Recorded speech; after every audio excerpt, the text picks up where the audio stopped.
오늘 이 본문의 말씀에 보면은 하나님의 나라가 어디 있느냐 하는 당시의 사람들이, 바리새인들이 하나님의 나라가 어느 때 임하리까 묻는데, 예수께서 대답하여 이르시되 하나님의 나라는 볼 수 있게 임하는 것이 아니다. 하나님의 나라는 눈으로 볼 수 있게 임하는 나라가 아니고, 또 여기 있다 하나님의 나라가 저기 있다고도 못하려니 하나님의 나라는 너희 안에 있느니라. 은혜 받은 자 안에 하나님의 나라가 시작됐다는 것을 말씀을 하고 있습니다. 오늘 말씀의 제목이 좀 도전적인 말씀인데, 누구의 죄인가? 며칠 전에 이름을 안 밝히는 청년 하나가 전화가 왔어요. 목사님이시죠? 예. 그랬더니 잠깐 상담 전화해도 됩니까? 하더라고. 그러시라고. 청년이라고 자기가 밝히면서 20대 청년인데, 자기는 너무 생활이 어렵고 힘들어서 도무지 내가 예수를 믿으면서 잘 살고 싶은 것이 왜 죄입니까? 우리 가정이 이렇게 못 사는 가난이 내 죄입니까? 우리 부모의 죄입니까? 아주 도전적이에요. 여러분 같으면 뭐라고 대답하겠습니까? 가난이 부모의 죄요? 내 죄입니까?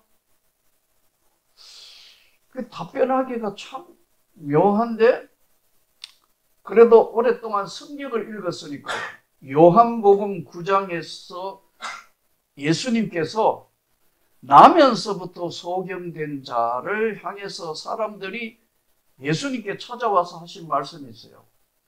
이 사람이 소경된 게 부모의 죄입니까? 아니면은 이 사람이 소경이 된 게 본인의 죄요? 예수님이 뭐라고 대답하시죠? 하나님이 하시고자 하는 일을 나타내려고 하시는 것이다. 그러면서 예수님이 독특한 것을 하셔요. 이 신약 성경에 예수님이 병자 고치시는 것이 29번 나오는데, 가장 특이한 방법으로 환자를 치료하는데, 진흙을 이겨가지고 눈에다가 붙였어요. 그럼 상식적으로 어떻게 되죠? 여러분, 이 먼지만 들어가도 눈은 큰일 나는 거 아니에요? 아닌가요? 근데 진흙을 이렇게 눈에 붙이고 난 뒤에 예수님이 뭐라고 하시냐면, 실로암에 가서 씻어라. 우리 실로암 찬양 많이 하잖아요.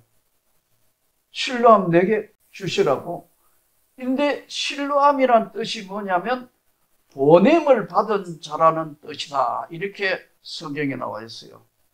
그리고 실로암에 가서 씻었더니 밝은 눈으로 다시 회복이 되어서 나타났다. 이랬거든요. 그래서 제가 요한복음 9장이 생각이 나서, 소경에게 누구 죄냐? 부모 죄냐?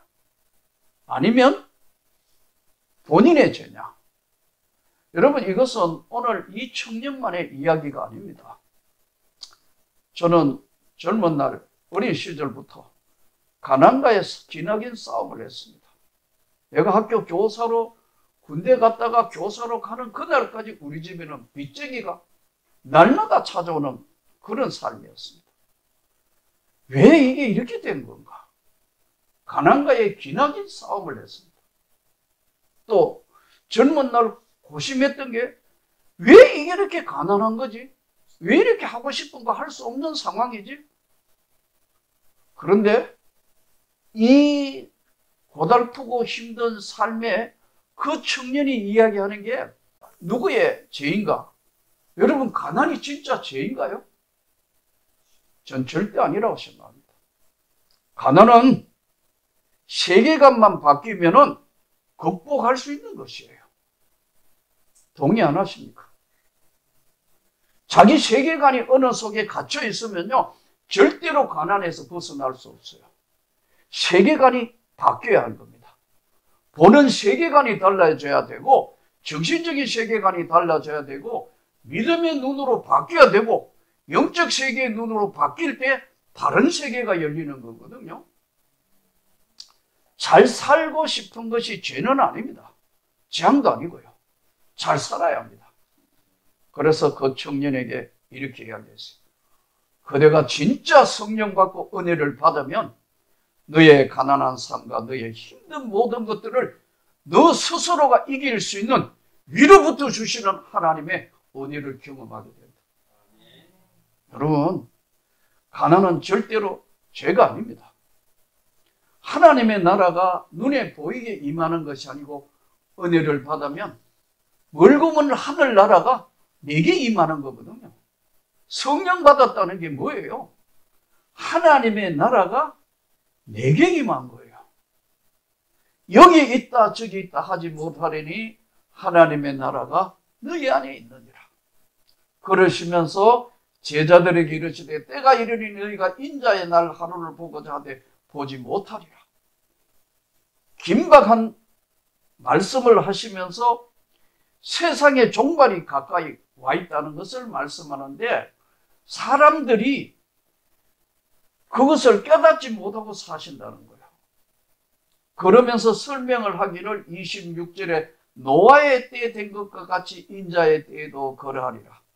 노아가 방주에 들어가는 날까지 사람들이 먹고 마시고 장가들고 시집갔었더니 홍수가 나서 그들을 다 멸망시켰으며 롯의 때와 같으니 사람이 먹고 마시고 사고 팔고 심고 집더니 롯이 소돔에 나가는 날에 하늘로부터 불과 유황이 비오듯 하여 그들을 멸망시켰느니라.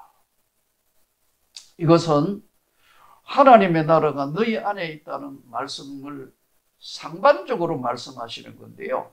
여기에요. 우리가 사는 삶이 우리 영혼 안에 우리 은혜 안에 하나님의 나라가 사라지면 뭐가 들어오느냐면 사단의 영이 우리를 침범합니다. 기쁨이 없어져요. 은혜가 사라져요. 얼굴 표정이 달라져요. 저는 이 세계에 잡힌 사람들을 너무나 많이 봤습니다. 하나님의 나라가 우리 안에 임하기를 축복합니다. 그러면 어려운 가난, 내게 찾아온 질병, 내게 있는 외로움, 내게 있는 고난도 하나님의 나라가 임했기 때문에 능히 견딜 수 있고 고난을 이길 수 있고 믿음으로 승리를 할 수 있는 겁니다. 여기 오늘 이 시대를 이야기하면서 노아의 때에 된 것 같이 인자의 때도 그러하리라. 우리가 성경을 통하여 보면 노아의 때는 물로 세상을 심판하실 때 창세기 말씀에 보면은 창세기 6장 8절이 창세기 전체를 붙들고 있는 중요한 말씀이에요. 그래서 여러분 창세기 읽을 때 가장 중요한 여러 단어들이 있는데 창세기 6장 8절 그러나 노아는 하나님께 은혜를 입었더라. 딱 이렇게 정리되어 있어요. 세상을 심판할 때 그러나 노아는 하나님께로부터 은혜를 입었다. 그래서 노아 때 노아 600세 되더니 이제 하늘의 창들이 열리며 땅에 하늘에서 창이 열려서 40주야로 막 비가 내리는데 저는 창세기 강해를 하면서 야 아무리 비 와도 밑으로 다 새버리는데 그렇잖아요? 아무리 40주야 비가 왔다면 홍수 나가 난리는 나겠지만 산은 안 잠길처럼 왜냐하면 밑에 땅도 흡수하니까. 근데 땅에 깊은 샘들이 터졌으며 이렇게 나와요. 땅 밑에 있는 물이 올라오는 거예요. 땅에 깊은 샘들이 터지며 하늘의 창들이 열려 이렇게 기록되어 있다. 잘 이해를 못하셨는데 오늘 창세기 다시 한번 읽어볼게요. 하늘의 창들이 열려가지고 비가 수돗물처럼 내려오는데 땅이 흡수하잖아요. 밑에서 땅에서 깊은 샘들이 터졌다는 거예요. 그 밑에서 수도관이 터지고 위에서 수돗물이 터지면 물이 다 잠기는 거죠. 창세기를 읽으면서 그런데 이때 노아의 때 심판은 뭐냐면요. 인류 전체의 심판이었어요. 그런데 소돔 고모라 땅에 있었던 노아 때 설명을 하시면서 28절에 롯의 때와 같으리니 롯 시대는 부분 심판을 한 겁니다. 전체 심판, 인류 전체 코로 숨 쉬는 건 다 죽게 하고 노아의 식구 그들만 살아남는 거. 다시 인간이 세상에 퍼지는 과정을 설명하는데 이때 노아는 하나님께 은혜를 입었더라. 저는 여기 있는 우리 모두가 은혜 입은 자가 되기를 축복합니다. 이 은혜는 하나님이 그의 아들 예수 그리스도를 십자가에 달려 죽으심으로 말미암아 은혜의 보호자 앞에 담대히 나가는 거예요. 이 십자가의 은혜거든요. 구원의 은혜, 값없이 주신 은혜. 이 롯의 때는 부분 심판을 하셨거든요. 근데 이제 롯의 때는 심판을 하는데 이 사건이 어디서부터 출발하느냐 하면 창세기 13장부터 출발해요. 창세기 13장에는 아브라함과 조카 롯이 땅 나누는 이야기가 나와요. 너무 좁은데 양들이 많으니까 이제 서로 양치기 하는 하인들끼리 목자끼리 싸움을 한다고. 야, 여기가 우리 터야, 여기가 우리 터야, 오지마 했는데 양들이 안 가는 데가 어디 있어요? 이쪽 가고 저 산 가고 다 가다가 보니까 싸움이 벌어진 거예요. 그러니까 어떻게 해요? 자, 어떻게 할까? 서로 다투지 말고 차라리 이제부터는 네가 좌하면 내가 우하고 너가 우하면 내가 좌할게. 이렇게 해서 양보를 누가 먼저 하느냐 하면 아브라함이 하잖아요. 아브라함이 삼촌이고 조카 롯이 조카인데 돈 앞에는 얼마나 살벌한지 한번 보세요. 이권 앞에는 어떻게 되세요? 에이, 그래도 삼촌이 먼저 하시죠. 말이라도 한번, 에이, 그래도 삼촌이 먼저 하셔야 안 되겠습니까? 말 없어요. 어디가 돈 되는 땅이고, 어디가 저 소알 땅이 보이 물이 넉넉하고 좋을 것 같아서요. 이거 먼저 할게. 내가 이거 할게. 그러면 아브라함은 왜 그렇게 조카 롯에게 다 양보할 수 있느냐 하면 아브라함은 아까 보는 세계관이 달라진 거예요. 가난이 내 죄입니까? 우리 부모 죄입니까? 왜 이렇게 아무리 노력해도 안 되는 세상이 되어버렸습니까? 맞다는 거예요. 세계관이 안 달라지면 그는 평생에 아무리 가져도 가난한 사람이 됩니다. 세계관이 달라지면요, 인생관이 달라지면요, 세계를 눈으로 보는 세상이 믿음의 눈으로 보게 되는 거예요. 감사의 눈으로 보게 된다. 주님의 눈으로 세상을 보게 되는 거예요. 이게 얼마나 다른 세계인지 모르겠어요. 근데 조카 롯이 결정적으로 소알 땅으로 갔다고요? 근데 아브라함은 하나님께 뭘 기도했냐 하면요, 하나님, 나는 하나님 자체가 축복이신 줄 압니다. 이 세계관에 아브라함이 고난이라는 과정을 통해서 믿음의 시련이라는 걸 통해서 하나님의 세계관으로 눈이 바뀐 거예요. 왜냐하면 아무리 좋은 역경과 환경이 있어도 하나님이 축복하지 않는 인생은 아무것도 아니라는 걸 그는 뼈저리게 경험한 신앙이에요. 이거는 책으로 배운 게 아니에요. 여러분, 책으로 배우는 거는 그거는 간접 교육이에요. 직접 경험해본 교육은요, 절대로 안 잊어버려요. 두 번 다시 반복도 안 되고요.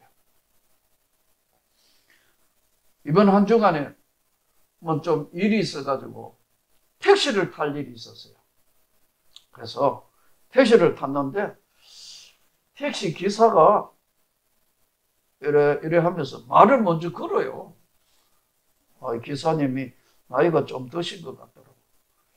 그래서 나도 말을 자꾸 거니까 첫 마디가 뭐냐면요, 얼굴 인상이 아주 좋대요. 그 기분은 안 나쁩니다. 뭐 택시비 깎아주지는 않겠지만 얼굴 인상이 너무 좋아하고 사람들이 다 좋아하게 돼요. 그래서 나도 모르게 주여 그랬더니 예수 믿습니까?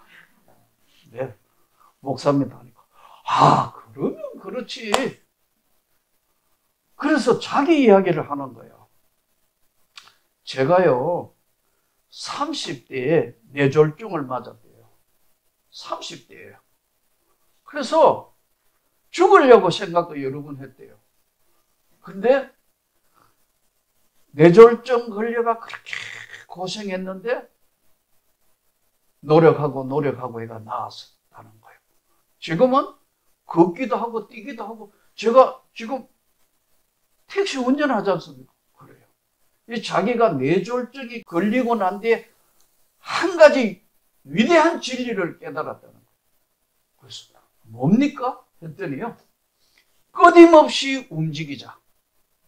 살려면 끊임없이 움직여야 한다. 이게 자기 철학이래요. 그러냐고. 그 대화하다가 이제 집에 다 가까워요. 내리면서 가만히 생각해봐요. 영적 생활도 똑같다. 우리가 사는 신앙생활의 영적 생활도 끊임없이 움직이고 끊임없이 활동하지 않으면요, 영적으로 죽어요. 신앙생활도 끊임없이 기도하는 자를 통해서 하나님이 역사하시는 거고, 예배를 드리고 끊임없이 하나님 앞에 엎드리고 하나님의 말씀을 보고 계속해서 하나님 앞에 필드, 소위 일할 수 있는, 헌신할 수 있는 곳이 있을 때 하나님이 역사를 하시고 축복하시고 은혜를 베푸시는구나. 끊임없이 움직여야 산다는 걸 알아서 그 이후에, 예?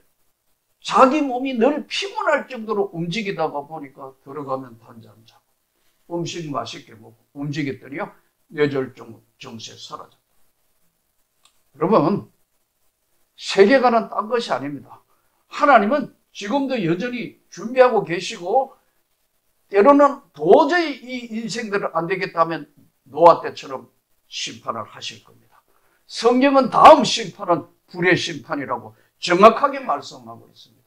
그날에 하늘이 떠나가고 불의 세상이 나타날 것이다. 그거는 전체 심판 때는 틀림없는 베드로전서에 나오는, 불의 심판이 나타납니다. 그러나 부부의 심판은 지금도 계속되고 있다. 전쟁, 지진, 기근, 전쟁은 인간이 만든 거 아니에요. 이 수많은 지금 우크라이나하고 러시아 사람, 아무 죄 없는 지금 북한 병사까지 가가 다 죽고 그러잖아요. 이건 인간의 악이 있기 때문에 그렇습니다. 가난은 절대로 우리 죄가 아닙니다. 가난한 것은 언제나 내가 극복할 수 있고, 실로암 목가에 가서 예수님이 씻으라 했는데 그 실로암이 보냄을 받았다는 것이거든요. 여기 있는 우리 모두가 보냄을 받은 자입니다. 하나님의 은혜를 입었다는 것은 보냄을 받은 자예요.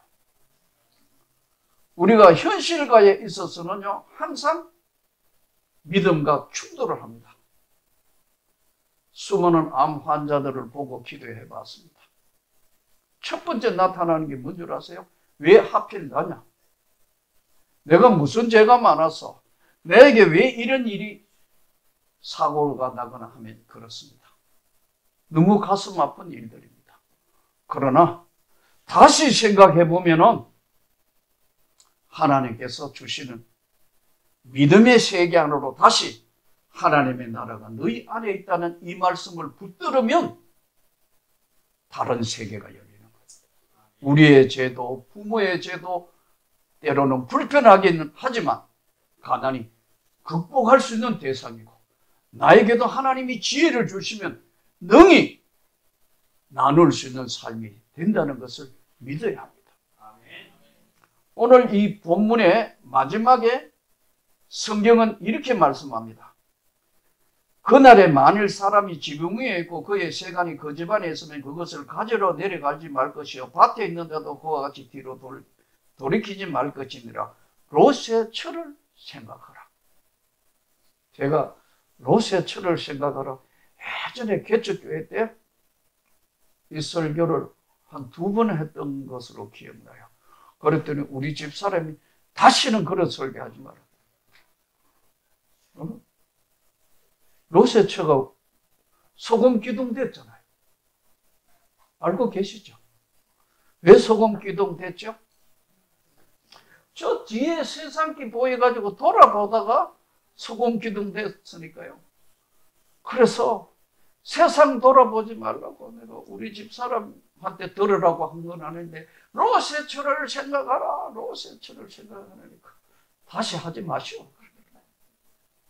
여러분 이건 로세처를 생각하라는 얘기에는 굉장히 중요한 메시지가 있습니다. 세상으로 돌아가지 말라는 이야기이기도 하지만 우리가 가장 귀한 것이 세상이에요. 믿음입니다. 이 믿음은 하나님께서 롯의 가족을 세상 그 죽음의 소알과 그 소돔 고모라 땅에 내릴 때 소알성까지 가야 된다 했잖아요. 근데 막 가다가 롯의 처가 성경에 보면 돌아보다가 돌아보지 말라 했는데 돌아보다가 소금 기둥이 되잖아요. 이런 거 보면 참 하나님 때로는 무서운 분은 틀림없어요. 근데 이때 이야기는 사실은 롯이 그 세상 안에 소돔 고모라 땅에 가지고 있는 재산 뭐 많은 것들이 있었을 거 아니에요. 돌아보지 말고 가라 했는데 돌아보는데 소금 기둥이 됐는데 이것이 틀린 건 아니에요.